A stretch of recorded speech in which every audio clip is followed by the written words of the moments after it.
जळगावमध्ये महापौर निवडीच्या हालचालींना आता वेग आलाय। 27 किंवा 28 जानेवारीला महापौर पदासाठी उमेदवारी अर्ज भरता येणार आहेत।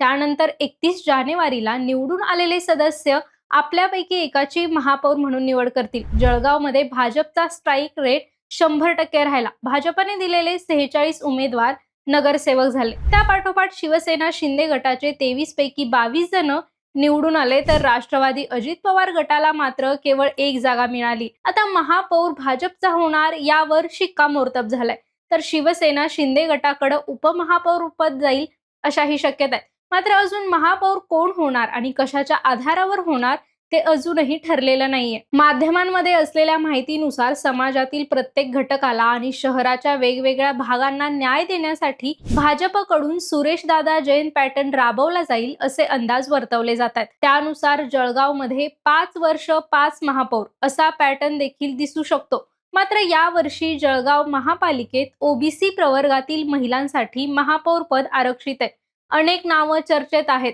त्यात उज्ज्वला बेंडाळे यांच्याकडे माजी महानगराध्यक्ष पदाचा अनुभव आहे। त्यांच्या काळात लोकसभा आणि विधानसभेत पक्षाला मताधिक्य मिळालं होतं।